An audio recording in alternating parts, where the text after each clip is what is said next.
जोरदार तालियों से स्वागत करें श्री ललित पंत जी का। मंगलम भगवान विष्णु, मंगलम गरुड़ध्वजः, मंगलम पुंडरीकाक्षो, मंगलाय तनो हरिः। आज सवेरे से बहुत विधाएं, बहुत विद्याएं बहुत चली, लेकिन मेजॉरिटी किसकी हुई? आज जो मेजॉरिटी थी वो किस चीज की थी? अगर मैं गलत नहीं हूं, मेजॉरिटी थी न्यूमरोलॉजिस्ट की, अर्थात गणना की, पैसे के रुपये की। वो गणना कैसी? क्योंकि वो लक्ष्मी के बिना तो कुछ चलता नहीं, संसार कहीं नहीं चलता, हम चाहे इस देश में हो या किसी प्रदेश में हो। और ज्योतिष में भी मैक्सिमम तो बातें तो गणना की हुई। गणना केवल पैसे की नहीं है, गणना केवल वस्तु की नहीं है, तथ्यों की नहीं है, बहुत विविधता की है। और आज के समय में कुछ ऐसा चलन चल गया है जिससे हम आपस में दो चार होते हैं। ये जो ज्योतिष विधा है, विद्या है, ये वास्तव में कोई माने या ना माने, आज के समय मुझे कहने में कोई संकोच नहीं है कि ये जो महर्षि पराशर वाली जो विद्या थी ना, उसका ह्रास हो रहा है। कैसा ह्रास हो रहा है? हम रेडीमेड ज्योतिषी बन जा रहे हैं। यूट्यूब में मैंने कुछ देखा और मैंने कुछ बोल दिया, मैं क्लास भी पढ़ा रहा हूं, सब कुछ कर ले रहा हूं। शर्मा जी की जरूरत कहां? विश्व शर्मा जी की जरूरत कहां है? वो बेचारे 40 साल से घिस रहे हैं उसको। मुझे पता है कितने आर्टिकल उनके पास हैंड रिटन होते हैं। वास्तव में अगर मैं नकल भी करके अगर एक सेंटेंस लिखता हूं ना, तो उसमें से पौना मेरे दिमाग में रहता है, पर वो रेडीमेड ज्योतिषी हो रहे हैं। कमल जी ने ग्रह नक्षत्रों की जो बात की, वो एक बार उठ के थोड़ी आ गई है। और आज के समय की जो बात हो गई, मैं कुछ तथ्य लेके आया था बात करने के लिए। उसकी बात पहले कर लें जो मैंने नेगेटिव से शुरू किया था। यहां भी वो बात हो चुकी है।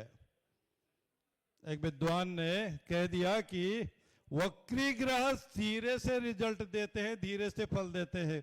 वक्री का मतलब ही है वो जान बचा के पीछे को भाग रहा है ग्रह। वक्री का क्या मतलब है? सामने से भेड़िया आ रहा है, सामने से शेर आ रहा है, वो उल्टा भाग रहा है। उल्टा भले एक्सीडेंट हो जाए पीछे, वो रिजल्ट फास्टेस्ट देता है। कोई भी वक्री ग्रह स्लो रिजल्ट नहीं दे सकता। अगर स्लो रिजल्ट कोई वक्री ग्रह दे रहा है तो उसका चलित कुंडली आप देखिए, उसका जन्म संशोधन कीजिए, वो स्लो रिजल्ट नहीं दे सकता, वो नेगेटिव पॉजिटिव दे सकता है। एक बात। दूसरी बात, अब वो ग्रह कह दिया एक बार, अभी रिसेंट बात बताता हूं। विद्वानों की सभा में कहते हैं कि भैया बाकी डॉक्टर वकील तो अपनी भाषा मिल लेते हैं, लेकिन ज्योतिषियों का अपना मतांतर चलता है। भैया सही बात भी तो हो। अभी रिसेंटली एक सभा बैठी थी दूरदर्शन, एक किसी टीवी चैनल पर। उसमें एक विदुषी माता कहती हैं कि इसका मतलब नाम ही बता दो, पुतिन और केजरीवाल का वर्ड बता रहा हूं, एकादश भाव में मालव्य योग है।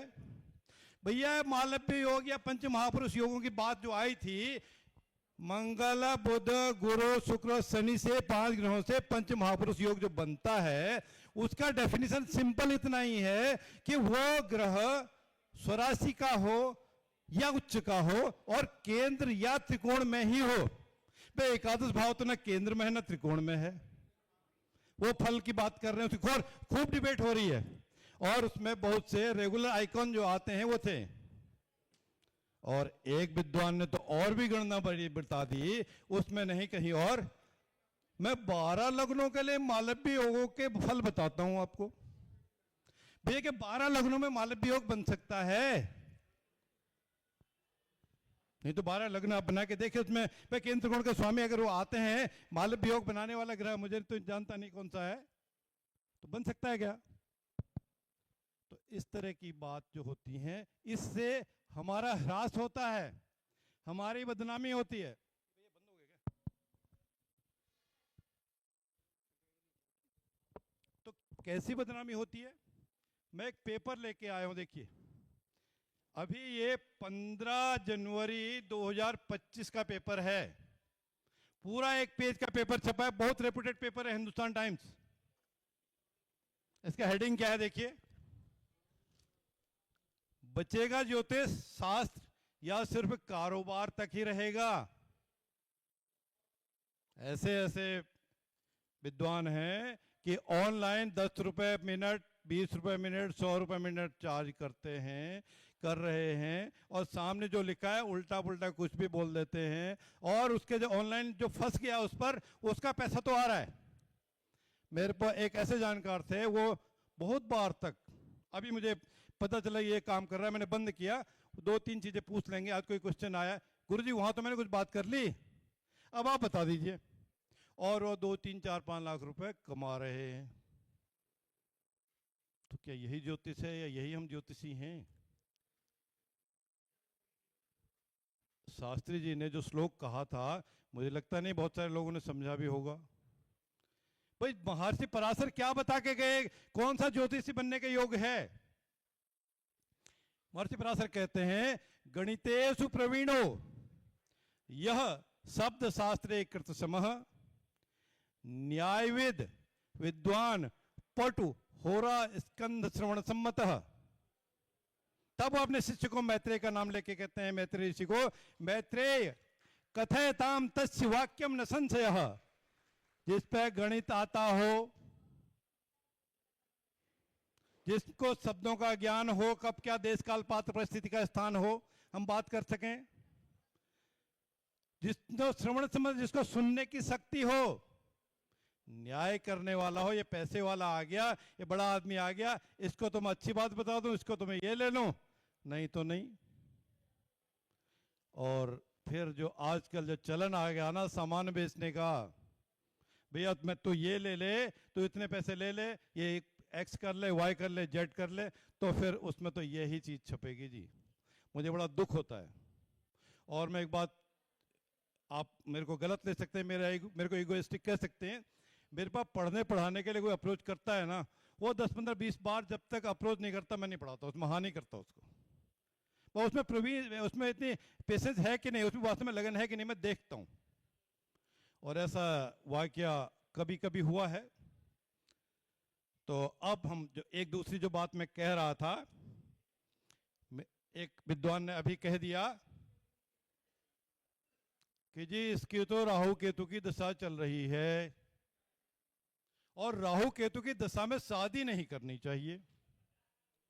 अब बताइए भाई, राहु की, मैंने कहा जब वो आए मेरे पास, मैंने कहा भाई उनसे पूछो फोन पे, भैया राहु की दशा कितने साल की होती है, केतु की दशा कितने साल की होती है? उन्होंने कहा अरे अरे यार तुम किसके पास चले गए, ये तुम्हारे से पैसे वैसे ले लेंगे, और इनको नहीं पता कुछ भी। तो इस तरह की हम बात करते हैं। और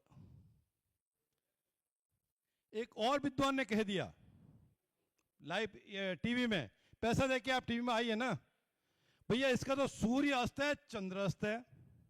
मित्रों, क्या सूर्य और चंद्रमा कभी अस्त होते हैं? सूर्य की वजह से ही तो बाकी ग्रह अस्त होते हैं,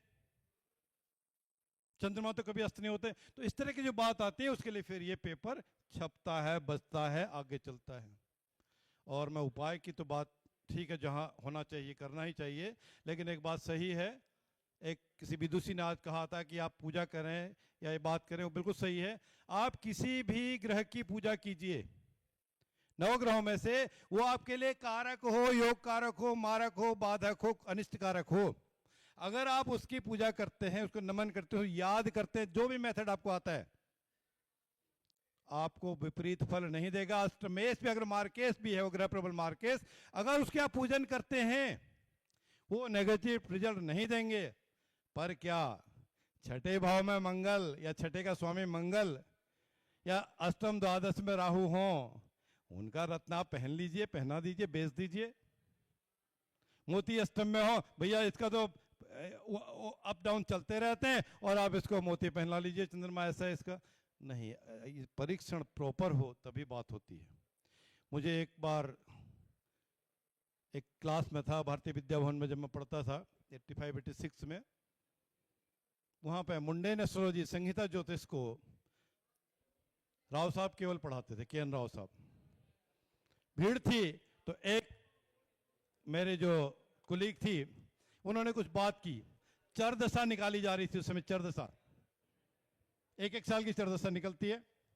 तो उन्होंने कुछ कह दिया और राव साहब ने कहा भाई अभी तुम सुनो, अभी तुम आरएमपी भी नहीं बने हो और तुम ऑपरेशन करने लग गए, भैया पेशेंट को टेबल में जाने से पहले ही आप उसका मर्डर कर दोगे। तो इनका ध्यान रखना चाहिए। मैं नहीं कहता कि कोई भी नागा बाबाओं की तरह जंगल में जाके इतनी कठिन तप साधना करे, पर इसके साथ अन्याय तो ना करें। हमको नहीं आता है, पूछने में कोई दिक्कत नहीं है, या हम उतनी तक ही जाएं, लिमिट्स एंड बाउंड्री तो क्रॉस ना करें, है ना। अब ये विद्या जो अभी हमने माइंड गेम वाली सीखी, ये विद्या कुछ अलग विद्या है, हाँ, लेकिन ये भी, इस विद्या को हम ये नहीं कह सकते कि दूसरे को नहीं आती। वो क्लासेज कराते हैं, आप चाहें तो उसको यूज भी कर सकते हैं। और इसी क्रम में टाइम मुझे और स्वाति अपने यूज करना है या वेट करूं, क्योंकि सूत्रों की तो कोई बात हुई नहीं। मैं अपनी बात एक बात कह दूं, मेरा जो कैरेक्टर है मूविंग कैरेक्टर है, इसको हम कैसे चेक करते हैं मैं अपनी बात बताता हूं। मेरा लग्न चर लग्न है, मेरा लग्न चर लग्न है और नवमास का लग्न भी चर लग्न ही है, और साथ ही चंद्र राशि भी चर लग्न ही है और 10 मास का लग्न भी चर ही है। तो मेरा कैरेक्टर कैसा होना चाहिए? मूव करने वाला ही होना चाहिए। इसलिए मैं जब से शुरू किया कुछ ना कुछ चलता रहता है, भागता रहता हूँ, इधर उधर चलता है। हाँ, ये बात जरूर है, जब तक मैं एथिकली पूरा उसका सर्च ना कर लूँ, कंफर्म ना हो जाऊं, 2-4 ग्रंथ अगर है मैं उनके पन्ने ना पलट लूं तो नहीं, इस तरह का हम क्लेम नहीं करें। और अब ज्योतिष के लिए, ज्योतिषियों के लिए जो महर्षि पराशर का सूत्र था, उसके अलावा ये बिल्कुल गांठ बांधने की बात है कि कौन ज्योतिषी बन सकता है, सफलता प्राप्त कर सकता है प्योरिटी के साथ। उसकी कुंडली में अब पंचम, अष्टम, लग्न, द्वादश, दशम कहीं की अगर युति बनती हो, बुध के साथ शनि, केतु, जुपिटर, गुरु की युति बनती हो, संबंध बनते हो किसी भी भाव में, या इन बुध, गुरु, केतु और शनि, इन 4 ग्रहों के संबंध बनते हैं, तो उस जातक जातिका में ज्योतिषी बनने के, ज्योतिष में परिपक्वता पाने के गुण मौजूद होते हैं। हाँ, अब यही बात अगर अष्टम, अष्टमेश के साथ बन जाए, पंचम, नवम या एकादशेश के साथ बन जाए, तब वो उससे ब्रेड बटर भी खाता है। अगर नहीं है एकादशेश के साथ और दशमेश के साथ है तो उससे संबंधित कार्य करता है। हाँ, पैसा कैसे कमाएगा वो जुपिटर की स्थिति, एकादश भाव और उनसे संबंधों पे बात करेगा। लेकिन ये ग्रह भी फिर, अब केतु मंगल के नक्षत्र में हो, शनि सूर्य के नक्षत्र में हो, बुध राहु के नक्षत्र में हो, अर्थात स्व नक्षत्र में या मित्रों के नक्षत्र में ना हो, तब भी ये युति होने के बाद भी उसमें डेफिशिएंसी रहेगी। इसके अलावा और बहुत सारे सूत्र हैं। अब मुझे लगता है वाणी को विराम देने का समय आ गया। मेरी बातों से थोड़ा सा टच हुआ होगा, नेगेटिव पे लगा होगा, यार आते क्या बोलने लगा, तो उसके लिए मैं दंडवत होकर करबद्ध रूप से क्षमा प्रार्थी हूँ। और आप सबका भविष्य सुखी हो, मंगलकारी हो। आने वाला समय में अब सूर्यदेव इस बार वर्षेश होंगे, राजा होंगे, उसका भी हम प्रभाव देखेंगे। जय श्री राम, जय जय श्री राम।